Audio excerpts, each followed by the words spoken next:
Le circuit d'indicateur de la condition physique est un test d'évaluation des véritables capacités opérationnelles des pompiers.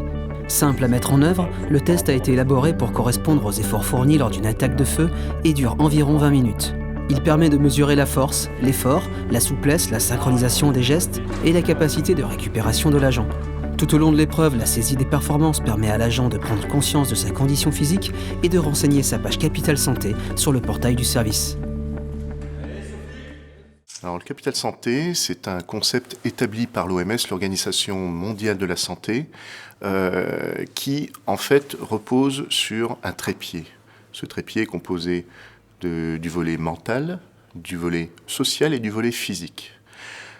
Pour être bien dans sa peau, pour avoir un bon Capital Santé, il faut qu'il y ait un bon équilibre entre ces trois éléments. On peut connaître quelqu'un qui est en excellente condition physique et être complètement mal dans sa peau et avoir des problèmes d'intégration dans un groupe, par exemple. A contrario, on peut connaître quelqu'un qui peut être d'une convivialité exemplaire et, à côté de ça, avoir des problèmes physiques importants, des problèmes cardiovasculaires qui, à un moment donné, finira toujours par retomber sur ce côté convivial. Alors, le Capital Santé s'inscrit dans une démarche de santé au travail. Il s'agit pour le service d'offrir à chaque agent des outils pour lui permettre de développer chacun de ces trois volets du Capital Santé et ainsi s'assurer d'un bon équilibre dans ce Capital Santé. La mise en œuvre du test nécessite des outils spécifiques présents dans le sac antenne territorial. Le classeur de consignes, un pèse-personne à impédance-métrie, des lingettes nettoyantes, 10 cardiofréquencemètres, 2 chronomètres, 2 tablettes accompagnées des feuilles de données individuelles et de performance et enfin 40 plots. Le centre de secours doit prévoir une échelle à coulisses, une table d'environ 83 cm de haut, un dévidoir chargé de 200 mètres de tuyaux, un ARI, 3 tuyaux de 45 mm, des casques et un décamètre. La piste de course est tracée en forme de 8 pour s'inscrire dans un espace réduit. Elle mesure 30 mètres avec une diagonale de 8,70 m et deux bases de 2 mètres de rayon matérialisées par des plots.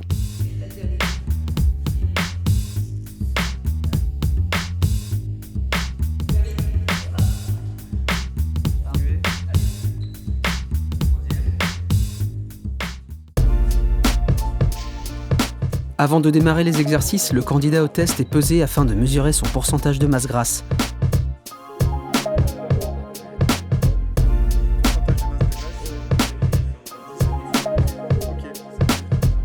Il est équipé d'un cardiofréquencemètre pour mesurer son effort et ses performances de récupération tout au long de l'épreuve.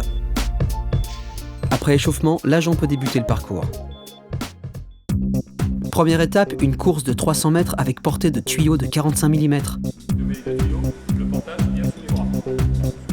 Chronométré, l'agent réalise la course le plus rapidement possible sans se mettre en danger.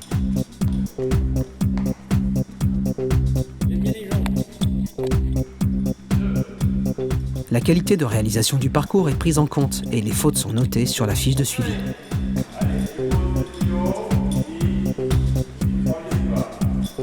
Dans la foulée, l'agent effectue une course de 210 mètres avec tirée de dévidoir chargé.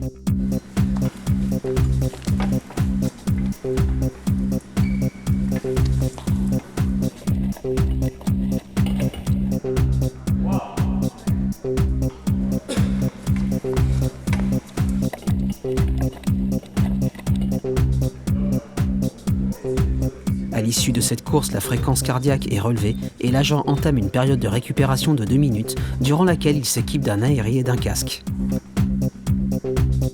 Deuxième étape, montée et descente d'une échelle de 4,50 m pendant 4 minutes. L'agent pose les 2 pieds au sol avant chaque montée et aligne ses épaules au dernier échelon avant de redescendre. Louper un échelon est considéré comme une faute.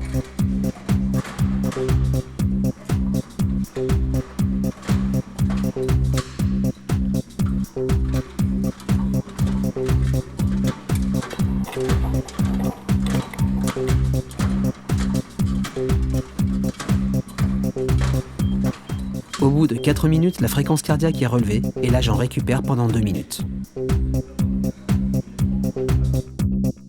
Troisième étape, 10 allers-retours sous une table avec un tuyau de 45 mm. L'agent passe sous la table avec le tuyau et doit se relever complètement de l'autre côté. Il pose le tuyau systématiquement sur la table avant de repartir.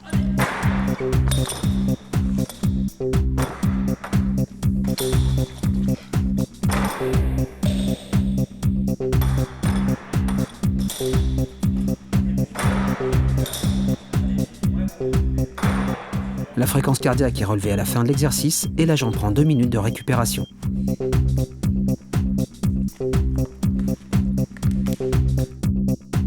Quatrième et dernière étape, une course de 300 mètres avec portée de tuyaux de 45 mm. Durant ces dernières minutes, la capacité d'endurance de l'agent est mise à l'épreuve. Attention aux fautes sur le parcours.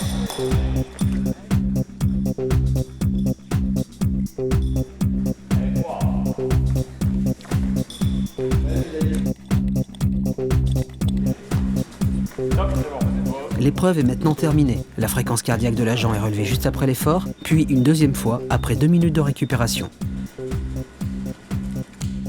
Je trouve que ça se rapproche beaucoup de l'opérationnel, donc c'est très physique. Le porté de tuyaux, le dévidoir, le port de l'aérie, c'est réellement ce qu'on peut faire sur un incendie. Donc, je pense que ce test m'a permis de prendre conscience de mon aptitude physique.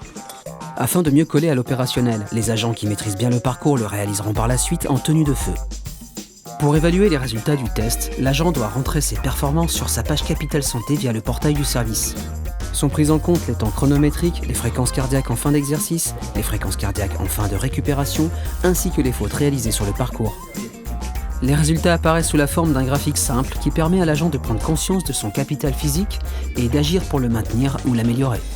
Sur les axes de cet indicateur physique, on va retrouver évidemment l'hygiène alimentaire, son obésité, son risque d'exposition psychosociale, ses addictions, et puis évidemment les différents axes qui contribuent à donner le niveau d'aptitude physique, à savoir la gestion de son effort, sa récupération cardiovasculaire, et puis de manière générale une moyenne globale sur la réalisation de ce test-là.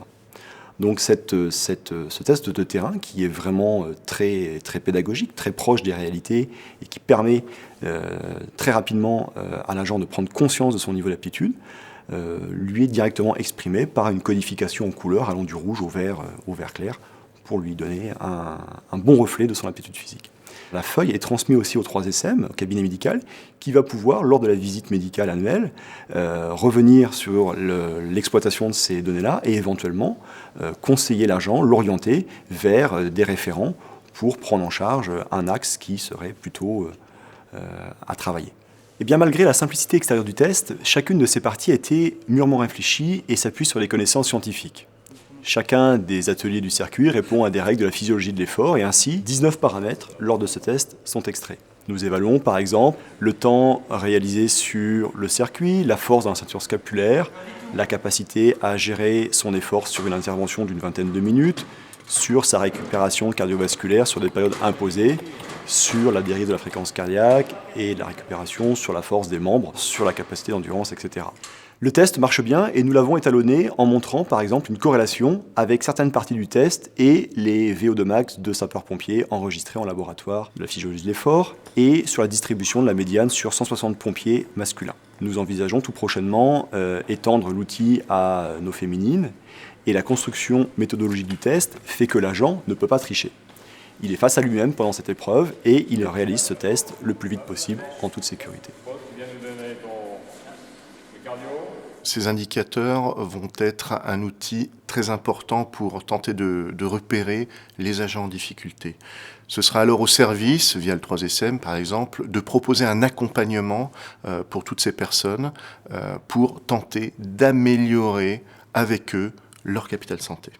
En ce qui concerne d'éventuelles difficultés physiques, on accompagnera donc les agents en difficulté, mais il s'agit également d'encourager les gens pour qui tout se passe bien actuellement, dans un prolongement tout au long de leur carrière au sein du SDIS.